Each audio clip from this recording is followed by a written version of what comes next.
السلام علیکم میرے محترم عزیز دوستو۔ کہتے ہیں کسی زمانے میں ایک بادشاہ کی بیٹی گھڑ سواری کے دوران گھوڑے سے نیچے گر گئی اور اس کے کولے کی ہڈی اپنے بن سے جدا ہو گئی۔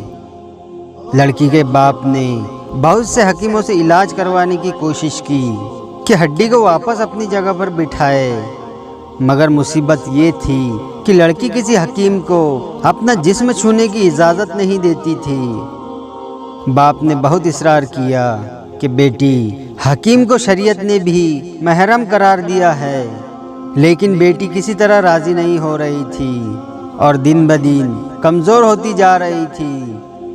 آخر لوگوں نے مشورہ دیا کہ شہر سے باہر ایک بہت حاذق حکیم رہتے ہیں، ان سے مشورہ کر لے۔ چنانچہ وہ بادشاہ حکیم صاحب کے پاس گیا اور اپنا مسئلہ بیان کیا تو حکیم صاحب نے کہا کہ ایک شرط پر میں آپ کی بیٹی کا کلہ ہاتھ لگائے بغیر بٹھا سکتا ہوں۔ بادشاہ کہنے لگا، جو بھی شرط ہے میں قبول کرنے پر آمادہ ہوں۔ حکیم نے کہا کہ شرط یہ ہے کہ ایک موٹی تازی گائے میرے لیے لا دو تو میں علاج کر دوں گا۔ چنانچہ وہ بادشاہ بھاری قیمت پر شہر کی سب سے تنومند گائے حکیم صاحب کے گھر لے گئے۔ حکیم صاحب نے کہا کہ آپ اپنی بیٹی کو پرسوں اپنے ساتھ لے کر آئے، اسی دن اللہ کے حکم سے اس کا علاج کر دوں گا۔ جب وہ بادشاہ چلا گیا تو حکیم صاحب نے اپنے شاگردوں سے کہا کہ 2 دن تک نہ تو گائے کو گھاس کا ایک تنکا کھلایا جائے اور نہ ہی پانی کا ایک قطرہ پلایا جائے۔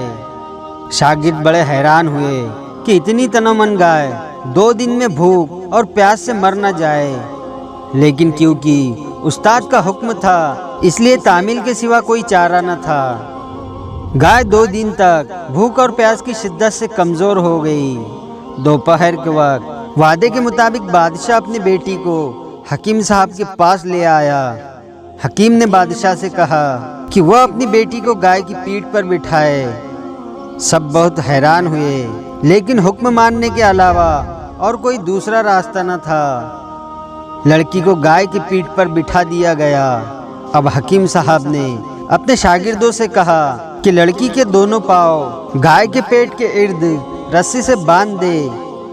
یہ کام ہونے کے بعد حکیم صاحب نے اپنے شاگردوں سے کہا کہ اب گائے کے سامنے گھاس اور دوسری خوراک ڈال دو۔ گائے 2 دن کی بھوکی پیاسی تھی، جلدی جلدی کھانے لگی۔ حکیم صاحب نے اس کے سامنے پانی کی بڑی سی بالٹی اور اس میں بہت سا نمک ڈال کر رکھ دیا اور گائے تیزی سے پانی پینے لگی۔ پانی میں نمک کی آمیزش نے پیاس کی شدت اور بڑھا دی تو گائے نے ایک ساتھ بہت سا پانی پی لیا۔ گھاس اور پانی نے گائے کے پیٹ کو پھلانا شروع کر دیا اور لڑکی کے ٹانگوں پر دباؤ اتنا پڑا کہ وہ چیخنے لگ گئی۔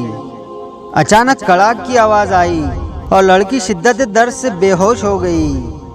حکیم صاحب نے لڑکی کو گائے سے اتروا کر بادشاہ سے کہا کہ آپ کے لڑکی کے کلے کی ہڈی واپس اپنی جگہ پر بیٹھ گئی ہے اور یہ گائے آج سے میری ہے۔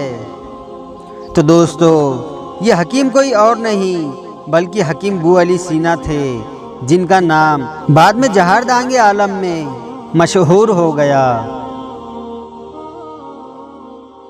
ویڈیو پسند آیا ہو تو لائک اور شیئر ضرور کریں، اور آپ نے ابھی تک ہمارے چینل کو سبسکرائب نہیں کیا ہے تو اسے بھی سبسکرائب ضرور کر دے اور ساتھ میں بیل آئیکن دبا دے تاکہ ہر آنے والی نئی ویڈیو کی نوٹیفیکیشن آپ تک پہنچتی رہے۔